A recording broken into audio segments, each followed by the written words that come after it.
What's up, guys? This is Stevan.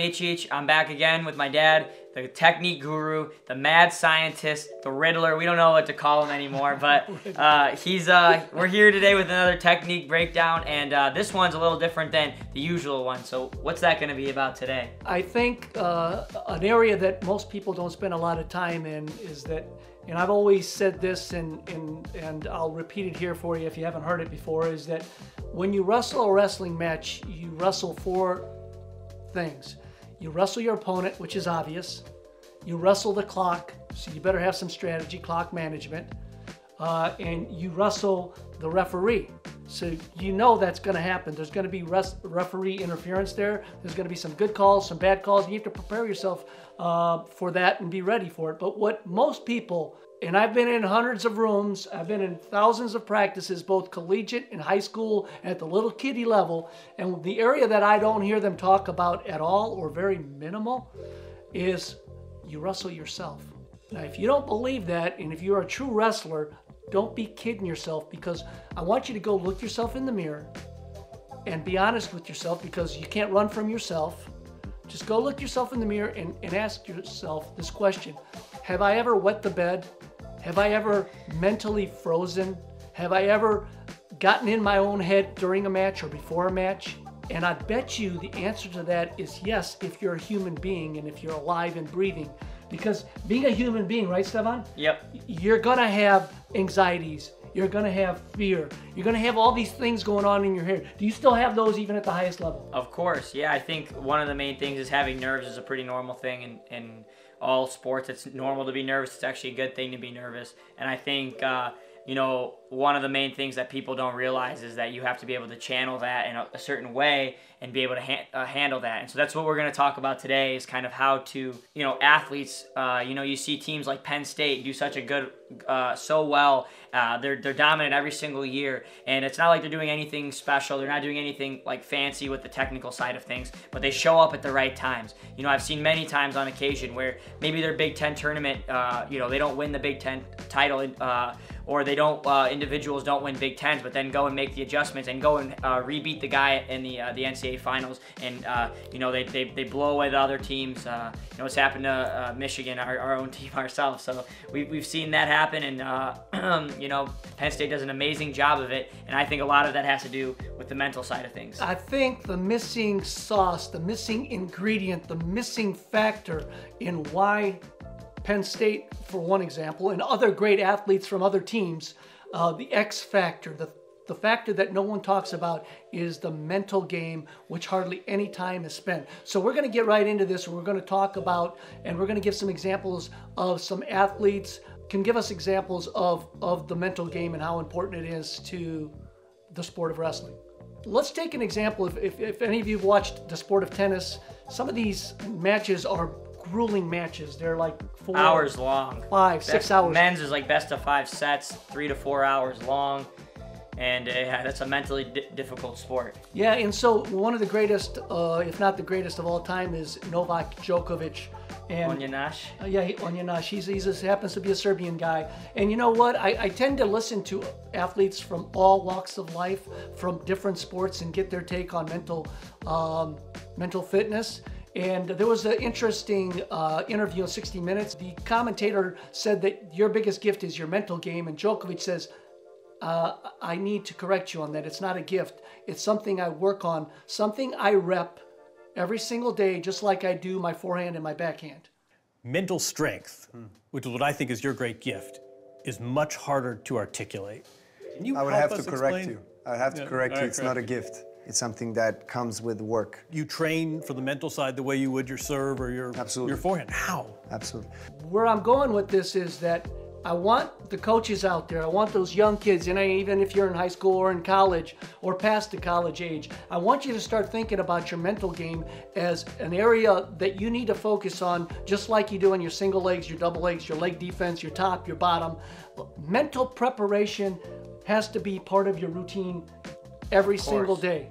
Of course. I think being prepared mentally, whether that be through the repetitions of training, you kind of have to have that involved in your mind while you're doing it, the workouts in practice. I think, going to practice and having that mindset that this feels like it's a competition, even having nerves going into practice is something that I think is important, and not feeling super comfortable going into the workouts, because as soon as you step into the competition, the more comfortable you are feeling that way, the better you're going to be able to deal with it. Here are 4 areas that I think that are crucial to the mental preparation and how to get yourself as mentally strong as possible, and this will take you to another level for sure. Number 1, breathing. Breathing is something that is just able to control yourself and control your emotions, and kind of when things get a little bit too crazy, you can kind of bring yourself back to center again. You see this happen a lot of times, before your matches, just sometimes you're getting a little bit anxious, you're racing a little bit, and one of the things I like to do is calm down, take a deep breath, and then realize, remember why I'm here. I think I ask for all of these things, that I want to be the best wrestler. I want to, get my hand raised. I want to be on top of the podium. But when things kind of come to when it's finally here and things come into, that reality, I think the main thing is being able to remember why you asked for this, and it's not an easy thing to do. You kind of have to overcome that, and kind of taking a deep breath in and just being able to calm yourself down again, and getting in breathing routines to be able to kind of get yourself in the right mindset. Yep. And I'll give an example. If you watch Buvasar Satiev wrestle, he's in big matches, Olympics, the Worlds, and he's...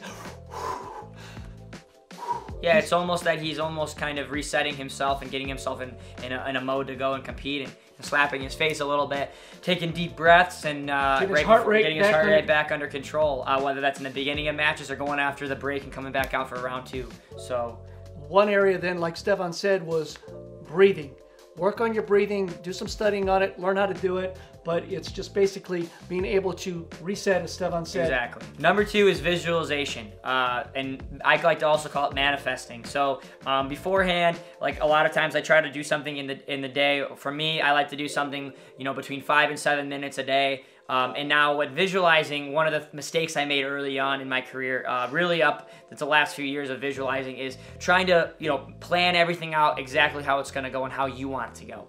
And I think kind of thinking about hitting the perfect shot, the perfect setup, not really knowing how that's going to go in real life. When that happens, you're not really sure how it's going to turn out. Also, doing things perfectly, is great. Sometimes it does happen exactly how you want it to, and that's awesome when it does. But what happens when it doesn't go?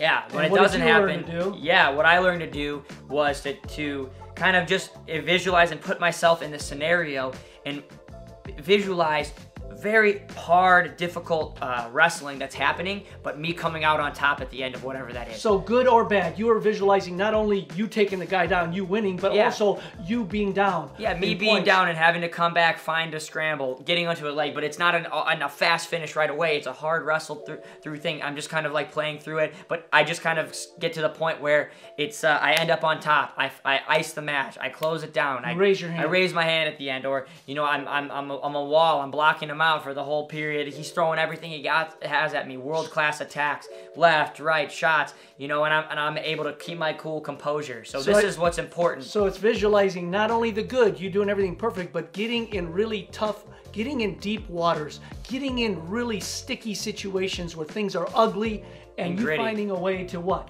Finding a way to win at the end. That's what it is. And visualizing yourself winning.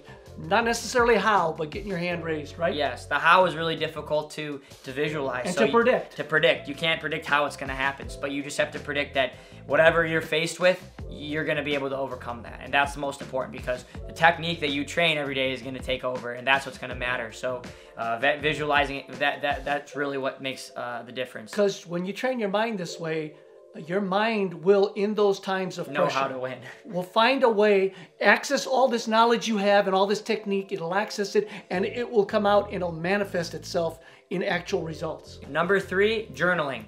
Now, journaling, I think more than anything, is a good way to just kind of keep track of your training, be able to reflect on what you've done before and how you want to kind of keep improving for the future. But on top of that, just writing down your goals and just saying, I'm going to do this, and kind of just putting yourself, I will do it, and then into putting it to, I am doing it, or I have done it, and just kind of make, you know, past, present, future, making that all into one, and you can kind of have a one place to do that by writing it down. That just kind of gives you and builds on extra confidence as well. Not only that, but just also having a place to, you know, access things of how you've done things in the past, or you kind of want to just realign your brain back into a place where, hey, I was doing things really good here. I can look back and see how I did that really well. I think that also helps from the mental side of things. And if you're a spiritual person, prayer. Yeah, the last thing's prayer. I think being able, like, I think that's one thing. A lot of people have to, you know, be able to put their, you know, their stress and their worries and just let God handle that, as long as you're just giving your best, and God will take care of the rest. God will take care of the rest. So for me, my faith and my spirituality in God is something that I feel like I'm able to just focus on those points and not have to worry about the outcome of the results, and knowing that everything's going to be okay in the end. So not having that anxiety, I think that really clears up anxiety. And if, you know, we're not religious, I think just being able to, you know, meditate and find a way to put that away, and kind of leave the fear out of it, and leave the unknown, the uncertainty away from things. I guess to summarize what Stevan said, and then I'll take you to one last point, but I am talking about Penn State like we did, you know, I've got a lot of respect for their program, even though I don't always root for them, and we don't always root for them, but we truly respect what they've done, and there's no questioning, there's no arguing about, they've obviously been the best program, period, hands down, and there's a reason for it. So you have to delve in and look at it. One of the reasons we feel is that mental piece. They have a psychiatrist, right? Yeah. A psychologist, a gal that travels with the team and talks to them, mentally relaxes them, or gets them in a place where they're relaxed and comfortable. And you can tell by the way they wrestle, they wrestle in a very relaxed state, correct? Yeah. Win or lose, they're in a good state. The other thing is the religious piece. Most of those guys have some type of a spiritual or a religious belief, correct? Yep. And that makes them relaxed and comfortable. So they're also able to reflect, and from like maybe journaling or maybe from visualization or something, but they're able to reflect from their past results, and to be able to change that. And I think Penn State does a really good job of reaching every athlete reaching their full potential, or at least their potential in college wrestling. Because I can tell you for a fact here that till Stevan learned the mental piece, he was always technically one of the best, if not the best. Physically, he was as prepared or more prepared than everybody else. Skill set off the charts. The missing ingredient, the missing thing that he had was that mental piece that would come together once in a while. You know, make a cadet team for USA, make a junior team for USA, great. Take third at the Worlds as a junior on, but just it was inconsistent. Runner-up at nationals, and then at the senior level, bronzes, silver, you know? And yeah. I think what clicked for him was really one thing, and one thing only. Mental preparation. And that's what helped me become a world champion. So from all the things we've talked about today, that's kind of how we believe that this is how to take your wrestling to the next level and reach your full potential with the mental game. This is a technique just like your technical stuff that you work on the mat, mental technique. This is extremely important, and this is super necessary.